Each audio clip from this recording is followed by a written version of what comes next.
Let's continue with some other news, sir, and what I have next for you. Well, this topic, this nonsensical BS story of Trump's 28-point peace plan, which is in reality deception operation of neocons and the globalists to fool Russia. Basically, that's all it is, right? I said this from the very beginning, and I'm on the same page. Absolutely, this is a deception operation. First of all, a deception operation that is desperately needed for globalists and globalist control regimes all over the Europe because they want to fool Russia. They want to lure Russia into these nonsensical quasi negotiations to then somehow impose on Russia their will to agree on ceasefire, right? And well, at that point, the globalists probably will think they have won, right? Because they will get this desired break, long desired break for themselves and also for their proxy regime and their militaries that are no longer able to maintain their defense lines on the line of contact. Russian progress is accelerating, right? And well, I will say Kiev regime's forces are on a breaking point, right? And that's one of the main reasons why we are seeing activization of the Western elites in regards to this false attempt to find solution for this crisis, and they're gonna fail. They're gonna fail, brother. They're gonna fail. As I said, globalists for globalists and globalist control regimes in Europe, priorities, of course, break for the Kiev regime. Washington is assisting them big time. Washington actually initiated this 28 so-called peace plan, which is 19-point peace plan now, according to some reports, no longer 28. But nevertheless, Washington participated in this deception operation and continues to do so. But I think Washington more concerned not with the concerns that globalists have, not with the Kiev regime or their state, but Washington is more concerned with the fears they have about possible Russian retaliation if US will go ahead with the war against Venezuela or any other country for that matter, right? In the Caribbean or elsewhere. And because right now Venezuela is a hotspot, US has a massive, US built up massive military presence, naval presence, and air force presence, military presence in general around Venezuela. Of course, everyone expects that military operation gonna be launched soon. Some probably are surprised that attack on Venezuela did not already happen. And well, there might be reasons why US did not attack Venezuela yet. And this reason, in my opinion, could be exactly this fear of Washington and the Pentagon and US intelligence community that Russia might retaliate, might use this situation with Venezuela to strike back on US and basically revenge for all the harm that US did to Russian Federation and citizens of the Russia while being engaged directly in this proxy war against us, right? And we'll understand Russia can bring tremendous pain to US, right?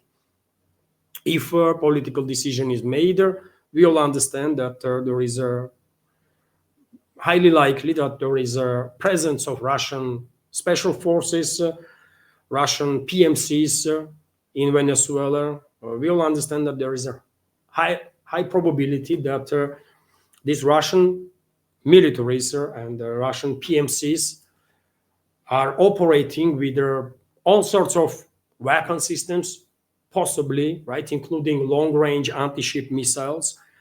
There is a high probability that they are receiving intelligence data in real time, and they are tracking movement of US grouping of forces in the region literally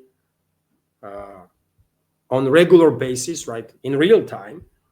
They have satellite intelligence for that, and they are well positioned, I guess, to strike on U.S. militaries on behalf of Venezuela as hard as possible, right?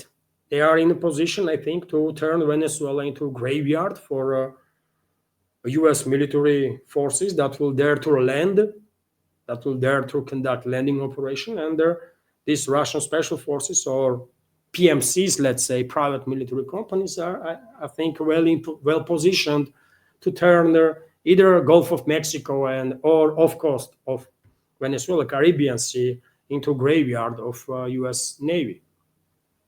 So there is reasons why U.S. Leadership, why U.S. Political class, intelligence community, and militaries are cautious. There is reasons for that, and I think this fear that Washington, Pentagon, and CIA has is one of the reasons why Washington might actually use this deception operation that Western elites are engaged right now against Russia with 28-point peace plan or 19-point peace plan or whatever, to basically, that's why Washington might use this whole story as an off-ramp once talks will stall and will go nowhere, to basically pull out U.S. from this proxy war against Russia and agree behind the closed doors on significant concessions, and then ask Moscow for state-level guarantees that Russia will not retaliate on U.S. either in Venezuela or elsewhere. And I think for this, U.S. will pay dearly, right? U.S. Political class will pay significant concessions as a compensation to Russia, because yet again, U.S. harmed Russia in such ways that this cannot be forgotten, right, or forgiven. Only way Russia will not seek revenge on the state level is if U.S. will actually pay compensations, big, massive compensations. I'm talking about trillion plus, by the way, right? This can be done. This can be agreed behind the closed doors. This information is not necessary to become public so that Washington will save the face, kind of, right? But this has to be done. Otherwise, I'm telling you, man, in whichever country U.S. will dare to go in with their hostile plans with the war, U.S. military is gonna, and U.S. interests gonna get a tremendous blow, basically, right? Because there is a tremendous incentive on part of Russian leadership, political, military, intelligence leadership, also on behalf of Russian private military companies, on behalf of Russian private influential groups, to revenge on U.S. anywhere and everywhere. And this is significant. This is significant. I don't think U.S. has ever faced this level of risks, not even during the Cold War, because yet again, during the Cold War, U.S. was much more careful. U.S. political class was much more careful than it was now in past, let's say, several decades, especially in the past decade and past several years. But anyways, on this topic of, on this nonsensical BS topic of 28-day peace, 28-point peace plan, or some whatever the nonsense that is, media is reporting day in, day out, by the way. Even Russian media, even though probably all the journalists that are writing about it understand that this is a freaking bullshit, right? And this topic does not deserve this much attention, but well, media is reporting about it, so therefore I have to share with you what this media is talking about, right? What these reports are. And for example, TASS news agency reported that Zelensky claims number of points in Ukraine peace plan has been reduced, and there are some other sources that are confirming this. So Vladimir Zelensky claimed that the number of points in the Ukraine peace plan has decreased following their meeting in Geneva. As of now, after Geneva, there are fewer points, no longer 28. In fact, the entire day yesterday was filled with meetings. It was a difficult, extremely detailed process, Zelensky said in a video address. According to him, he intends to discuss the plan's sensitive issues with US President Donald Trump. Zelensky did not specify when his meeting with the US leader would take place. Although he confirmed, by the way, Zelensky confirmed that he will meet with Donald Trump to discuss these most sensitive issues. And reports are coming in that his inner circle is advising him not to go to US because it might not well end for him. Let's see what is going to happen. Some media is reporting that maybe meeting between Zelensky and Trump will take place even before end of this week. But yet again, what for? I mean, what is going on really? I mean, there is so much talk, so much noise around this topic that is absolutely nonsensical. Then I struggle to wrap my head around this BS, man. What's going on? What is wrong with these people, man? Why they are talking about some nonsense 24/7, non-stop? I don't get it. TASS news agency is reporting also that Zakharova called the EU's conditions for achieving peace in Ukraine absurd. Well, EU come up, their friends, EU come up with their own peace plan. I don't know how many points they have in their peace plan, 20, 28, 55, 13. Who gives a damn, right? Who gives a damn? But they come up with alternative peace plan. And they are playing this game, by the way, between each other, They are probably realizing, Western elites are realizing that this deception operation did not really went well for them. Russia is not buying into this crap. And even though this realization is settling in, they still are continuing to play this game, right? And basically between each other. Which is, from outside, it does looks like a freak show, man. What's going on? But and comments from Moscow clearly demonstrates that. For example, Zakharova, official representative of foreign ministry, is openly saying that EU's conditions for achieving peace in Ukraine is absurd. Let me give you some details. Russian foreign ministry spokesperson Maria Zakharova commented ironically on the European Commission President Ursula von der Leyen's statement that Ukraine had allegedly chosen a European destiny. Okay. Von der Leyen listed the EU conditions for the settlement in Ukraine. Specifically, the head of the European Commission demanded that Ukrainian armed forces be prevented from being reduced in size. And this is a quite interesting topic, by the way. Let me finish this news and then I'm going to give you an opinion. The Ukraine's borders are not to be changed, according to Ursula washing machine, and that the European Commission retained the right to manage Ukraine's reconstruction funds. She also emphasized that Ukraine must have the right to choose its own destiny and that it has chosen a European destiny.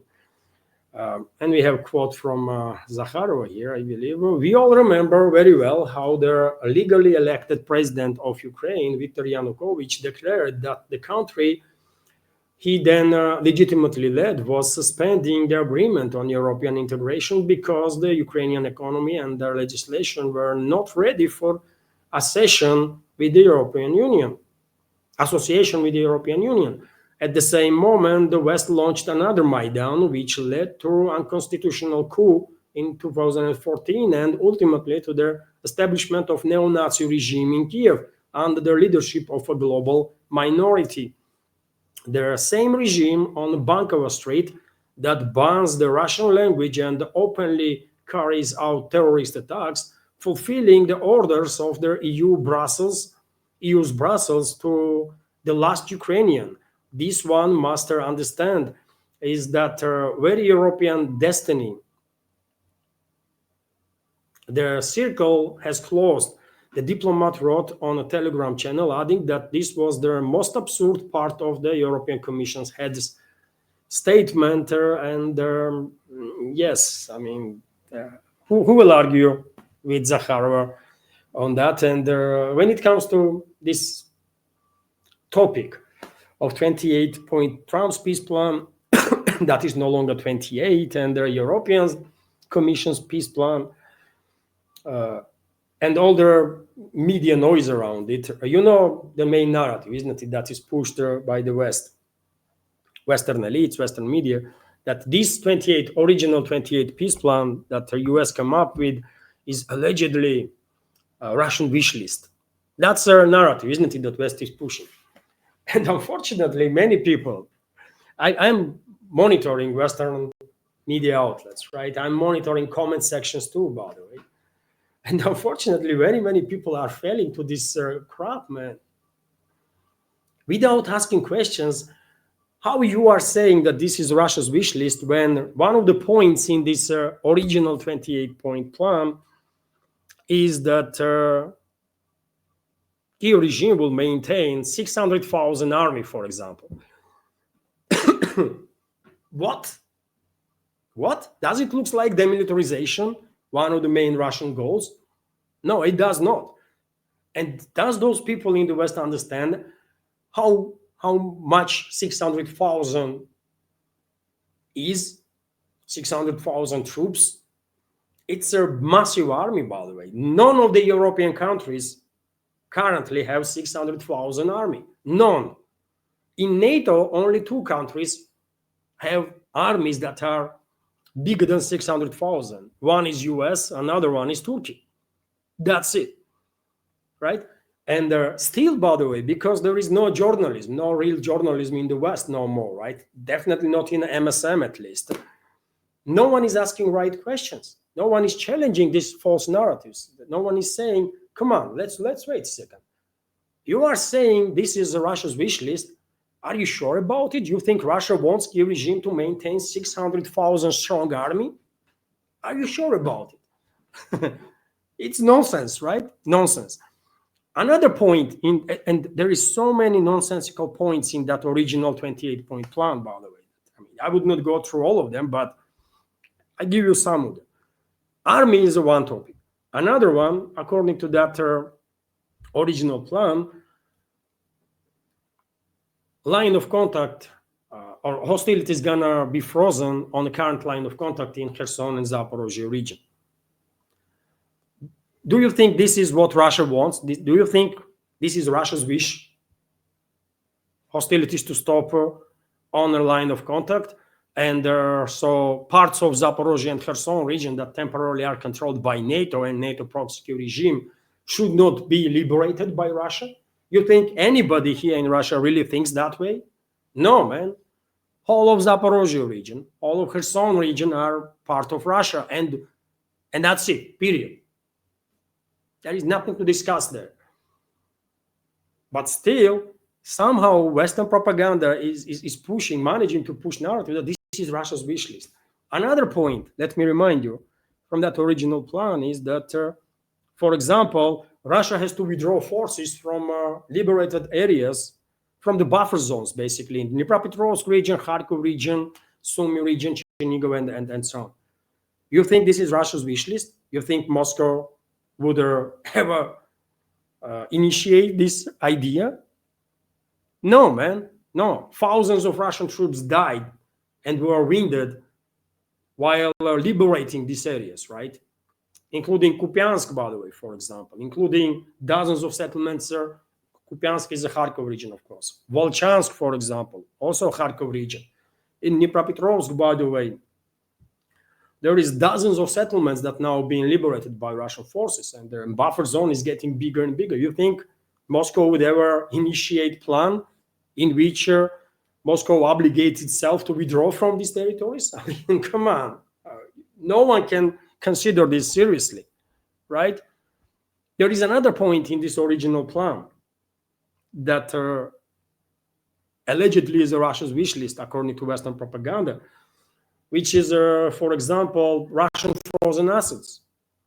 According to that plan, Russian frozen assets should be used by the West to do some so-called rebuilding of their Ukraine. You think Moscow will propose Russian assets, Russian frozen assets, to be stolen? And you think Moscow would have advocate for Russian assets to be stolen by the West? Of course not. There is another point, by the way, Zaporozhye nuclear power plant. According to so-called Trump's initiative, Zaporozhye nuclear power plant should be controlled by active involvement of IAEA, Western tool, and energy generated by this power plant, if it will begin working again, should be split 50-50 between Russia and Ukraine. I mean, seriously, this is Russian nuclear power plant. Why should anything be split there? It's a Russian nuclear power plant, period. There is no discussions, nothing there to discuss after that. It's a Russian nuclear power plant. And I can go on and go on, by the way, right? There is so many nonsensical points in that original plan that I would not even discuss seriously, man, ever, right? And the Western propaganda is pushing the narrative, especially globalist ones, right? Especially Europeans. They are pushing this narrative that this is Russia's wish list. I mean, are you serious, man? And how anybody can buy this crap, man? I don't know, man. And it's not just the Western MSM that is pushing this false narrative without asking questions. Unfortunately, it's even Western so-called alternative media, which is crazy and strange. Some of them, not all of them, thanks God, but even some so-called alternative media enterprises are pushing, failing at least, seems like, for these false narratives, that this is Russia's wish list. No, man, none of it is Russia's wish list, right? If we are talking about Russia's wish list, then, I can come up with 28 points right now. And those 28 points are going to be very, very different than what was in that original plan, right?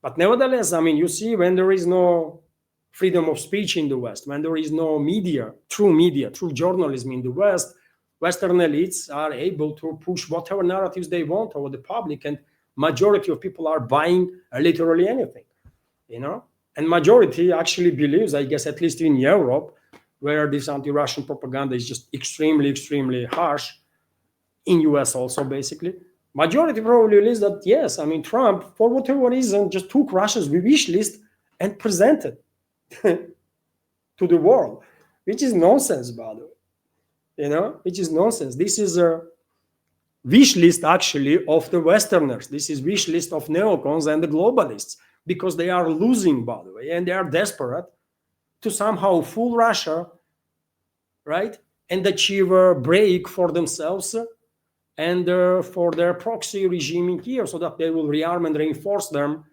for next round. One don't have to be genius to understand this, but, Anyways, let's continue. TASS News Agency is reporting that, Ushakov also commented on news peace plan. I'm telling you, man, too much noise about this freaking nonsense.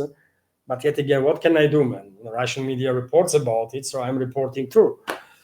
TASS News Agency reports that Ushakov called the EU peace plan for Ukraine unconstructive. Okay. The Kremlin is aware of the existence of European peace plan for Ukraine, but cursory examination of its provisions reveals that they are not constructive. This was stated to the journalist by Russian presidential aide Yuri Ushakov in response to TASS questions regarding the plans floating around. This morning, we'll learn about European plan that at first glance is completely unconstructive and does not suit us. The Russian leaders aide stated, and okay, I mean, there is no need to say anymore, really. And I don't think there is any need for Russian representatives to actually comment on this matter no more, because it's just really like fictional around this topic, man. Let the Western elites play within each other. We should just freaking ignore all this noise, man. You know, we should be focused on our tasks and our goals, and that's about it. Enough comments were made. Foreign ministry made comment. Ushakov made comment. Peskov made comment. Press spokesman of the Russian president, and he actually says that it's like too chaotic. What is happening right now in the West around this topic of 28-point peace plan is just too chaotic, right? Things have to settle down a bit. And yes, I think that's enough comments from Moscow. There is no need to pay no more attention to this bullshit, man. RIA Novosti, meanwhile, is reporting, but I'm afraid, this noise is going to continue anyways. Nevertheless, RIA Novosti is reporting that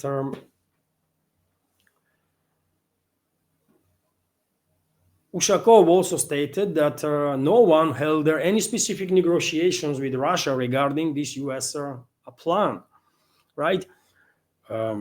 I'd like to emphasize once again, in addition to what the president said, he clearly stated that yes, we saw this version of the plan, but no one held any specific negotiations with the Russian representatives on this matter. Ushakov clarified, and dear friends, once initially when this plan surfaced in the Western media, Axios was first, isn't it, that reported on the matter, and then all the other media outlets began creating this freaking noise. Russian officials were asked, do you know anything about this plan? And officials, one after another, were saying, no, we didn't receive no plan. We don't know what they're talking about in the West, right? And then, I guess, through some backdoor means of communication, Washington sent these 28 points to Kremlin, and the Russian president, after several days of beginning of this noise, said that, okay, we received these 28-point plans. Okay, we can look at it. We can use it as an even basis to start talks, right? To start negotiations. And then we will go through point by point, and we will see where we can find some agreements, where we can't, right? We might add some points here and there, remove some others. Let's see, let's start the talk. So this 28-point plan is good enough for being used as a basis for the start of the talks. And that's it, right? After that, there was no specific talks, no discussion on details or anything, right? All this noise that we are hearing is exclusively generated by the Western elites for the Western elites, I guess, right?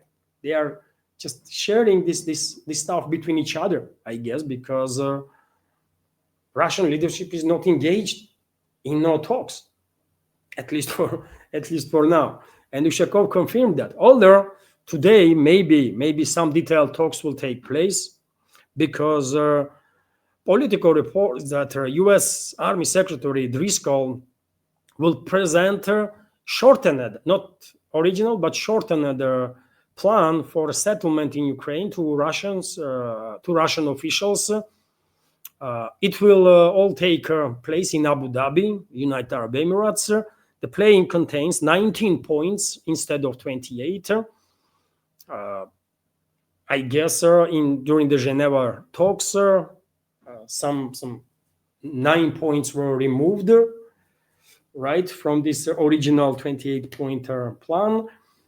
19 was left. I wonder what was left, and if there is any point to even waste time on those 19 points. But yet again, Russia can play these games, man, too, right? Russia might send delegation and met with Driscoll and go through these 19 topics. Then Russian representatives will say, you know what? No, we are not interested. And we will give you our 10, 20, 30 points soon, right? Or maybe even immediately. And you now think about our points. right? Earlier, CBS, citing an unnamed American official, reported that Driscoll allegedly met with the Russian officials in Abu Dhabi already yesterday, and their talks will continue today. Could be true, by the way. Could be true, but I don't expect no breakthroughs. Obviously, I don't expect end of this proxy war that West is waging against Russia, either this year or even next year. I think West will finally. I think there's only two realistic scenarios, really, how this proxy war ends, that collective West is waging against the Russian Federation. One scenario is if Russia will retaliate on NATO countries with such a force and scale that Western elites will have no choice but to capitulate straight away, right, or shortly after. Highly unlikely scenario, but theoretically this might happen if you keep in mind all the hostile steps, all the acts of wars that NATO countries, including US and UK, France and Germany, committed against Russia. And the second scenario, which is more realistic in my opinion, is that Western elites will finally face the reality and acknowledge that they lost this proxy war when Russian troops will reach borders of the Western Ukraine. That's it. Until then, there might be a lot of noises, right? 28-point plan, 30-point plan, Trump's plan, Mertz's plan, Stammer's plan, this and that, aliens from Andromeda Galaxy and all that bullshit, right?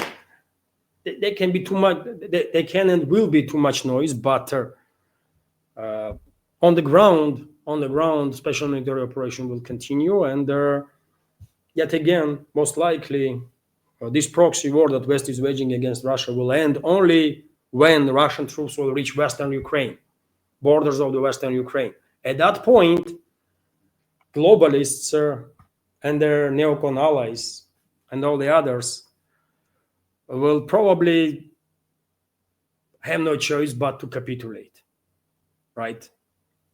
That's about it.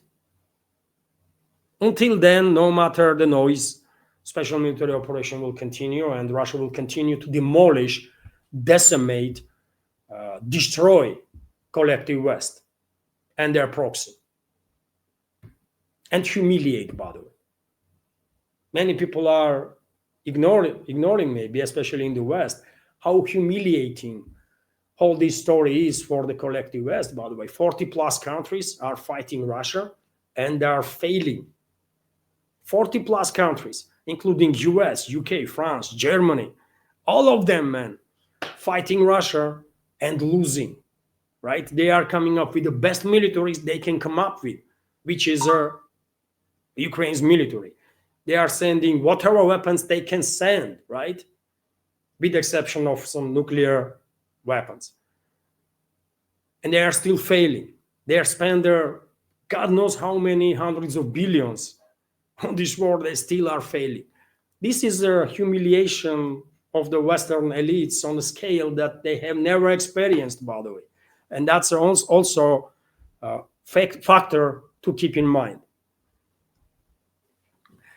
Anyways, today there might be some meeting, maybe media will be involved, invited, and some statements will be made. Who knows? Maybe not, right? But Driscoll probably will have a talk with some Russian representative. Okay. As I said, by the way, there is these two scenarios that I just mentioned that, in my opinion, are realistic.